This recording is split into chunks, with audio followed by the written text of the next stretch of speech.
relativement absent du culte chrétien, car tous les épisodes se trouvent soit chez Matthieu, soit chez Luc. L'évangile de Marc a été relu d'un œil neuf au XXe siècle. Sa concision et son art de raconter sont aujourd'hui très admirés. Au long du récit, Jésus est proche des gens qui souffrent, mais il demeure énigmatique. Dans la première partie de l'évangile de Marc, il ne veut pas que l'on dise qui il est. Sa personne et le règne de Dieu qu'il proclame sont liés. Et cela nous interroge aujourd'hui encore. Qu'est-ce que le règne de Dieu?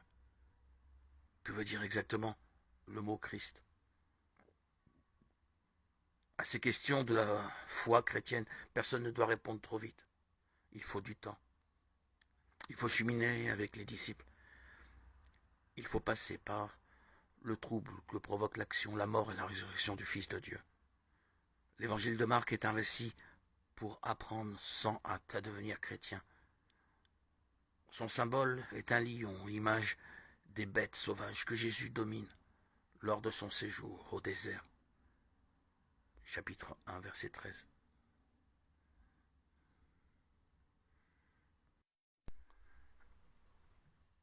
L'évangéliste Luc est un grec, sans doute un sympathisant du judaïsme. Il s'adresse à des païens qu'il veut convaincre de la valeur prophétique des Écritures. Selon l'opinion commune des biblistes, son récit a dû être achevé dans les années 80 de notre ère, peut-être avant. Sa dédicace est instructive. Comme un bon historien, il a enquêté, il relate des faits attestés par des témoins, et il tient compte de ce qui a déjà été interprété et mis par écrit par Marc ou d'autres sources. Son but, consolider la foi de Théophile, d'où un récit suivi, chapitre 1, verset 3, dont le principe est théologique. Le salut de Dieu est à l'œuvre. Les Écritures l'espéraient, la lumière de Pâques l'éclaire.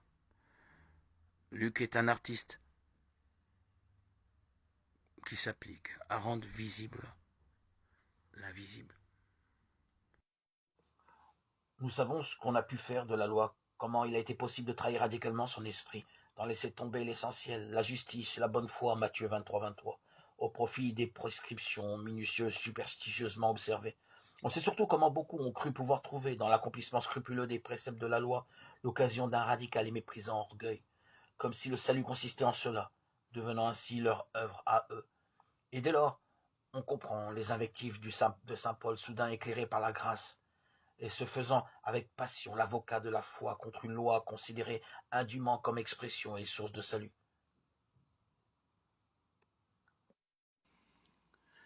Les relations sexuelles sont certes l'accomplissement ultime de l'union du mariage, Genèse 2, 24.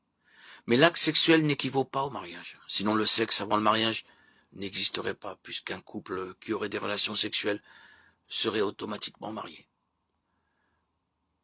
Le sexe avant le mariage est appelé immoralité sexuelle dans la Bible et est condamné à plusieurs reprises. Actes 15, 20, 1 Corinthiens 5, 1, Galates 5, 19, Éphésiens 5, 3. La Bible enseigne l'abstinence jusqu'au mariage comme norme de piété. Le sexe avant le mariage est un péché, au même titre que l'adultère et toute autre forme d'immoralité sexuelle qui implique des rapports sexuels avec quelqu'un d'autre que son conjoint. Si un couple non marié a des relations sexuelles, est-il marié pour autant? La Bible ne donne aucune raison de le penser. L'acte sexuel les a unis physiquement pendant un moment, mais cela ne veut pas dire que Dieu les a unis comme mari et femme. Le sexe est un aspect important du mariage, sa consommation physique, mais un rapport sexuel entre deux personnes non mariées n'équivaut pas pour autant au mariage.